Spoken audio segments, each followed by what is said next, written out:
По словам Беслана Мизивы, увеличить поток туристов в республику удалось за счет усовершенствования сервиса и туристической инфраструктуры. За небольшой период реконструирована и расширена гостиница «Чайка», введен в эксплуатацию отель «Берт». Открылись гостевые дома «Джейрах», «Комфорт» и «Ингретра». На создание позитивного имиджа Ингушетии и увеличение потока туристов также повлияло проведение гастрономического фестиваля, пейнтбольных турниров, а также ряда других культурных и экскурсионных мероприятий. В соответствии с поручением главы Республики Ингушетия образовано государственное автономное учреждение туристско-информационного центра. Также образована Ассоциация туризма Республики Ингушетия. Также образована общественная организация волонтеры туризма. Далее, что мы сделали еще в этом году, это запуск нового туристического портала, а также провели сертификацию объектов индустрии туризма. Четвертый слайд.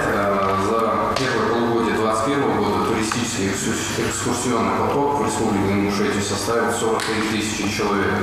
За аналогичный период 2020 года это же было 16 тысяч человек, но это связано в первую очередь с пандемией. Касаемо инфраструктуры, в этом году реконструирована и расширена гостиница «Чайка» с 14 номеров до 29.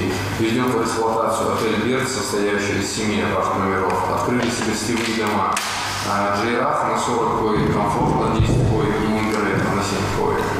Задачи на второе полугодие по мероприятиям в соответствии с планом на 2021 год. Это республиканский фотоконкурс, серия восхождений и походов на Столовую гору, Шон. Далее идет у нас молодежный туристический форум «Датыр-2021» и марафон 2021 «Джейрах». В Ингушетии реализуется 3 новых туристических проекта. В гостях у гор, «Шелковый путь. Дорога Ингушей», глэмпинг-парк на Столовой горе. В рамках первого проекта намечается создание открытых туристических кемпингов на территории самых популярных мест отдыха, в основном в горной Ингушетии. На сегодня обустроено 3 зоны отдыха на Столовой горе на высоте 1550 метров и 1950. В этом году планируется благоустроить еще 30 площадок. Третий проект будет реализован на склоне Столовой горы. Эта площадка будет обустроена глэмпинг-парком, новым видом экотуризма, предполагающим отдых в условиях дикой природы. В числе главных задач дирекции Центра Ингушетия – создание санитарных зон и благоустройство туристических. Создать все условия, чтобы поток туристов наращивался в нашей республике, и, соответственно, создавались новые рабочие места, появлялись налоговые отчисления, но все это сочеталось с высоким уровнем сервиса и, конечно, безопасностью. Половина туристического сезона уже прошла. Подкорректировать работу органов, которые обеспечивают развитие этой отрасли. Ну, при необходимости, при возникновении новых каких-то идей, спланировать нашу работу на следующий туристический период.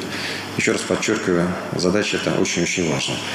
Первый вице-премьер правительства Ингушетии рекомендовал проведение паспортизации популярных маршрутов, создание новых экскурсионных программ на базе ингушской мифологии совместно с Ингушским государственным университетом, а также наращивание видов сувенирной продукции.